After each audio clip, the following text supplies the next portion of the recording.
Hello, Maddie from Hello Interloper here with the latest in Defender of Texel news. So, yesterday was the first day of the mob raid event, Beastly Burden. I'll go into detail about that event in just a moment. First of all, let's go over a new promotion that's being offered on Defender of Texel, seemingly only on Android devices. At least I did not get any notification of this when I was playing on my iPhone. So, got BlueStacks open here, BlueStacks being an Android emulator that you can get at bluestacks.com. And there is a new little promotion here called Facebook Connect. So, I'm going to click that and show you what you get.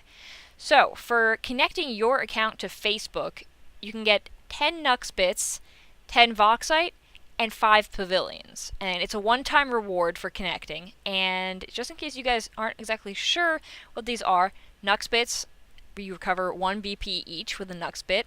Voxite being the upper tier of normal unpaid crystals, although this is actually a picture of Doxite, which is a little confusing, but Voxite is the silver colored ones. And then pavilions, so if you have 5 pavilions, that will increase your total inventory capacity by 50, 10 each. So it's definitely worth it. So if you haven't done that yet, or you have an iPhone, you're not getting the little prompt of Facebook Connect, there is one other way to do it. And I actually do not know if this will work on the iPhone, but it works here. If you go to Settings, you can click Facebook Connect here. And if that still doesn't work on iOS, you can always download BlueStacks at bluestacks.com and just do it through there. So, now let's go over the brand new event, Beastly Burden. So I'm going to switch over here to the wiki and show you guys what this is all about. So basically the storyline is that there was a Xana, or Xana, however you want to say it, child who was mauled by a fairy centuries ago. And so basically the kid claimed it wasn't a fairy, but nobody listened to him. So the wolf was put in prison.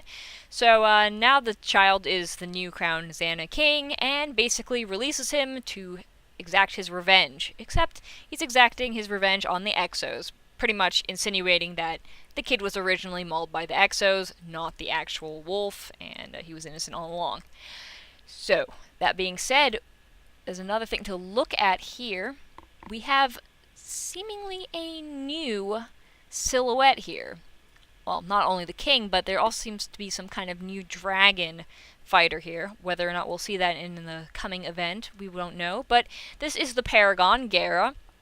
And let's take a quick look at what the edge fighters are for this event here. And so basically everything from the last raid event, Gaga, Tierselm, and Falco, all have a 300% increase in stats. Then, of course, the Paragon having a basically 10 times multiplier on his stats. These two are both the mob raid rewards for this event. And then for whatever reason, this guy is an edged fighter. But then we have Frevarden from 2 events ago, mob raid events. And this guy, I honestly don't know his name because he's pretty old as far as fighters go. I mean, he's from a past event, I guess, very past. But anyway, then of course there is Ink Sparrow here, who is the common that evolves into a rare that we will be seeing in this event. So basically, Ink Sparrow is a points reward in this event. She's been given out many times before. So basically all you really need to know is that she's going to be Wisdom Superfuse fodder. So you can build one up during this event, or you could just sell her, whatever you feel like doing, honestly. She's not really that important, but if you are a new player, she could be of use. She is a lightning-based guru, and she has Zap All, which is actually pretty useful early on in the game. It's a novice skill, meaning that it doesn't do as much as an adept or elite skill, but still pretty good. So, that being said, unfortunately, these other guys have not been updated on the wiki, so I will open up BlueStacks and show you directly in the game. So I'm going to click Mob Raid, Beastly Burden, and open up Prize Highlights so we can take a peek at all these new fighters. So right now, it is actually a mystery on what the leaderboard prize looks like. They've not revealed his face, and I personally believe this is because of the whole Camp Fear fiasco. They don't want to reveal what the final look is just in case people get pissed off. So, it is a mystery for now, but basically put, it looks like a headless horseman. And jokingly on the Facebook page, they have put the raid bosses, which are a head, a foot, and a hand, on top of the head. So, kind of, I think it's a joke, because honestly, all of them would look horribly stupid, and the outcry is so crazy right now that it's gotta be a joke. But basically, he has Smash All up until he turns into a legendary, which gives Laze All, a rank 2 natural skill, hoodwinks an Exo ship into sending down its burning tendrils. So basically, it tricks the Exos into attacking a target. So the Primacy Prize, unfortunately, is a recolor, and not a really great one at that. Getty turns into Ego, which is basically just a recolor of Kohinoor, and the disappointing part is they didn't even recolor the roses, so that's a little lame. And it has Smash Elite, which is nice to see, but unfortunately, it's just another champ, and kind of a bummer. Now, it's kind of interesting that they did not reveal the element of these guys, so who knows. But then we have a new guy here, thank goodness. Clear Cot that turns into Pottle Flack, and those are for not points for rewards, it's for, well, actually, they do usually give them out a few times in points for rewards, but it's the Mob Primacy Prize. So basically, it looks like he has a flamethrower, which is water-based, Flood Adept, and then Pottle Flack seems to be like in a little exo skeleton. Ha ha ha. That was a horrible joke. But it gives Flood Elite. So basically, he is a guru. And kind of interesting to see that he's got a pretty high HP for a guru. Good to know. Then we got the Paragon Gara.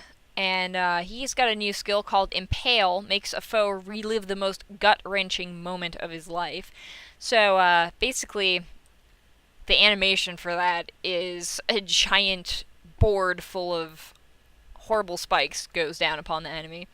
But from what it seems, it looks like a single target attack, because it makes a foe relive the most gut-wrenching moment, meaning that it'll be good for raids, not necessarily for taking out multiple enemies, of course. So that's pretty much all you really need to know about these guys for now, although I'm pretty sure Gara is fire-based, seeing that there's tons of flames everywhere. But during this event, the reward for inviting players is the tier sum line, which isn't that great, so if you are starting to play, you might want to start to play now, because you will probably be given a free pre-evolution of Gara for starting anew. But tier sum wouldn't be the best invite code for, well, if you enter an invite code, not really that great. Honestly, the epic sells for about 2 or 3 bidders, which is pretty darn low. So basically kind of worthless, unfortunately. So, of course, there are achievements and everything. It says we do not know what these are. I'm pretty darn sure that defeat 100 raid bosses and 50 raid bosses have something to do with the that line, but we don't know what they look like yet. But I can check for you guys, actually. If I check my achievements, because I'm pretty sure I did not achieve that yet. Let me open it up. Achievements. Okay, yeah, so defeat 50 raid bosses is an Ink Sparrow, and defeat 100 raid bosses is a rare of the Headless Horseman guy. 300 is also a Headless Horseman, and then once you start getting to get MVP 30 times, you get one of the rare Garas, 100, another, and 500 MVP, you actually get a Gara itself, which is pretty darn incredible for anyone to get. So anyway, you can get some nice rewards just from doing basic things in this event. And then, of course, there are the event builds, which are pretty much the most surefire way to get the Paragon. Um, there are base rates, but unfortunately the link is not showing here. But you do get extra Banunus. For step 9, you get 30 Nux bits. Paragon base rate goes up. You get guaranteed Lahars and Garas, Lahar being the pre-evolution of Gara, the rare. So, now let's check people's opinions, because that's a little important. Popularity poll, how do you feel about this event? I Laharv it, and nothing to Gara me too excited seem to be tied. Honestly, I voted for I Laharv it because I'm absolutely going to try to get a 5 out of 5 Seth Gara when this is all over, just because I absolutely love anything wolf related, and it looks absolutely badass with all the spikes and everything.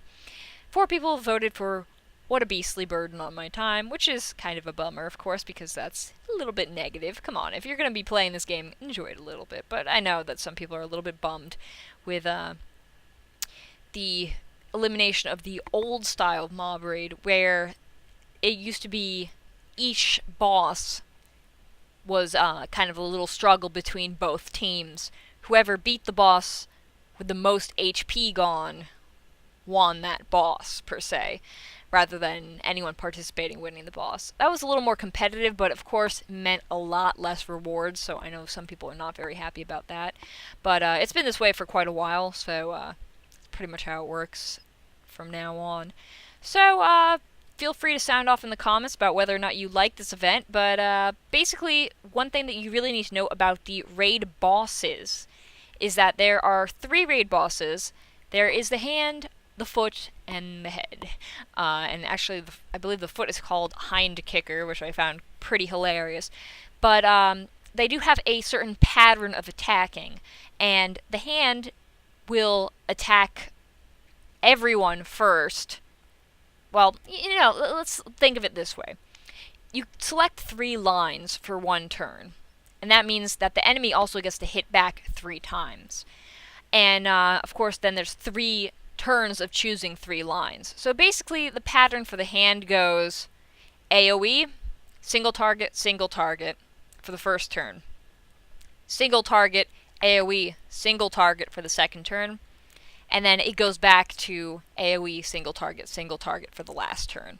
So basically, first turn, second turn, first turn of each 3 turns in 3 turns, if that makes any sense.